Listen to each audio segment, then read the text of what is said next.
스페이스X는 이미 놀라울 만한 성과들을 달성하였습니다. 2015년 12월 처음으로 그들의 팔콘 9 로켓을 착륙시키는 데 성공하며 지구의 인터넷 사각지대를 제거하기 위한 프로젝트인 스타링크의 위성을 이 재사용 로켓을 이용해 계속해서 올려주고 있죠.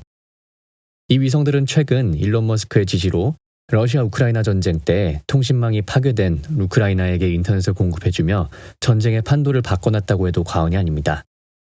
저는 개인적으로 일론 머스크가 노벨 평화상 후보로까지 올라가야 하는 인물이 아닌가 생각이 드는데요.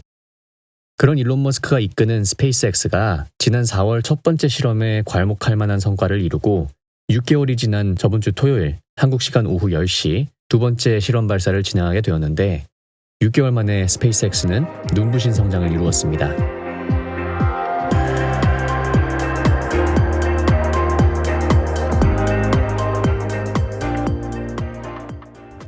스페이스X의 궁극적인 목표는 인류를 다행성 종족으로 만드는 것입니다. 지구는 언젠가 자원이 고갈될 것이고 30만 년 동안 계속되고 있는 이 호모사피엔스의 역사를 지속시켜 나갈 가능성을 높이는 방법은 단연 서식지를 우주로 확장하는 것이겠습니다. 이렇게 일론 머스크는 6년 전 발표를 통해 화성 식민지화에 대한 원대한 비전을 공유하였고 스페이스X는 이러한 목표를 이루기 위한 가장 기본적인 기술은 확보를 해놓은 상태죠. 바로 재사용 로켓 시스템입니다. 비행기를 연료 주입만으로 재사용할 수 있어 현재 여행 산업이 발전을 한 것처럼 로켓을 재사용할 수 있어야 우주 산업이 발전할 수 있습니다. 지금까지는 위성을 우주 위로 쌓아올려 지구의 인터넷 사각지대를 없애고 있는 스페이스X라면 그 다음 목표는 화성 식민지에 필요한 각종 기반시설 부자재 등을 옮길 수 있는 수준의 로켓을 쏘아 올리고 또 재사용을 위해 착륙시키는 것이 목표가 되겠습니다. 그리고 그 미션을 달성하기 위한 실험이 최근 계속 이루어지고 있는 Starship Integrated Test Flight가 되겠습니다. 이번 두 번째 실험 발사는 4월에 있었던 첫 번째 실험보다 훨씬 더 많은 발전을 이루었는데요. 이 둘을 비교하기에 앞서 이번 실험을 이해하기 위해 알아야 할 몇 가지를 간단하게 짚고 넘어가자면 효율적인 연료 절감을 위해 발사체는 두 개의 부분으로 이루어집니다. 본체를 궤도 밖으로 올려주게 될 부스터 역할을 하는 슈퍼 헤비 부스터, 그리고 화성 식민지화에 필요한 화물을 싣게 되는 본체인 스타쉽이 있는데요. 그림에서 보시다시피 2번에 해당하는 과정까지를 성공적이게 완수하는 것이 이번 미션이었습니다.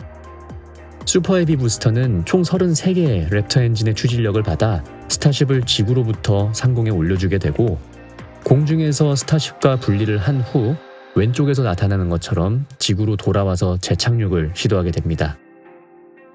이후 오른쪽에 나와 있다시피 슈퍼 헤비 부스터로부터 떨어져 나가게 된 스타쉽은 안정적이게 궤도를 비행하며 지구 한 바퀴를 돈 다음 태평양 바다에 깔끔하게 빠지는 것이 이번 실험의 목표였습니다. Mexico. In the meantime, Starship will coast for about an hour at altitudes ranging between 150 and 250 kilometers before it makes its own re-entry into the Earth's atmosphere and then ultimately a hard splashdown in the Pacific Ocean. Now, again, if we get past a successful stage separation, Super Heavy will leave the ship at an altitude and trajectory just shy of orbital, meaning Starship won't have to... 그리고 궁극적으로는 이 스타쉽이 화성까지 도달해 지금 나오는 것처럼 완벽한 착륙을 해야 이 원대한 비전의 화성 프로젝트가 본격적으로 스타트를 끊게 되는 것입니다. 스페이스X는 스타쉽의 착륙 기술을 이미 2년 전에 완벽하게 성공을 해낸 이력이 있습니다. 이 장면은 정말 다시 봐도 컴퓨터 그래픽으로 구현한 게 아닌가 생각이 들 정도로 부스터의 움직임이나 착륙 장면이 매우 비현실적일 정도로 엄청나다고 느껴지는데요. 참고로 저 스타쉽의 크기는 15층 아파트 정도 높이인 50m인데 저렇게 엄청난 크기의 기체가 역동적이게 움직이면서 착륙에 성공을 한다는 게 다시 한번 엄청나다고 생각이 됩니다. 물론 이번 실험에서 태평양 바다까지 빠지게 되는 실험 과정이 모두 성공적이게 진행되지는 못했지만 저번 실험보다 눈에 띄는 발전을 이룬 것에 아주 큰 의미를 두고 있는 이번 실험이 되겠습니다. 일단 첫 번째로 이전 실험에서는 시작부터 33개의 부스터가 다 들어오지 못하고 4개의 부스터가 오프라인인 상태로 나가 총 29개의 부스터로만 기체가 올라가게 되었는데요. 이번 실험에서는 보시다시피 33개 모두 끝까지 온라인인 상태로 불이 들어와 슈퍼 헤비와 스타쉽이 올라가게 되었습니다. 영상 하단 왼쪽에 보시다시피 이번 실험 발사에서는 33개의 부스터가 모두 온라인으로 들어오게 됐죠. 이렇게 해서 계속 T+2분 때까지 안정적으로 속도가 증가하며 이번 미션의 가장 중요한 순간이라고 할 수 있는 스테이지 세퍼레이션인 분리 단계에 오게 되었는데 T+2분 40초 부근 슈퍼 헤비 부스터의 엔진들이 꺼지면서 분리 단계를 준비하게 되는 것을 볼 수가 있었습니다. 그리고 마침내 2분 49초 완벽하게 분리가 되는 장면을 볼 수가 있는데요. 이 부분에서도 짚고 넘어가면 좋을 것이 이때 사용된 기술이 바로 핫 스테이징이라는 기술입니다. 스타쉽과 슈퍼 헤비 부스터가 분리되기 전부터 스타쉽이 부스터를 점화시키는 방식으로서 이번 실험에 새로 도입된 기술인 만큼 이 핫 스테이징이 성공하느냐가 실험의 관건이었는데 영상에서 보이는 대로 분리 전에 완벽하게 부스터가 점화되고 난 후 분리가 되는 것을 볼 수가 있습니다. 이는 마치 이어달리기로 비유를 해보자면 가만히 있다가 전 주자로부터 바통을 받은 순간 달리기를 시작하느냐, 아니면 전 주자가 바통을 건네주러 올 때쯤 서서히 같이 달려나가면서 바통을 이어받느냐와 같은 차이겠습니다.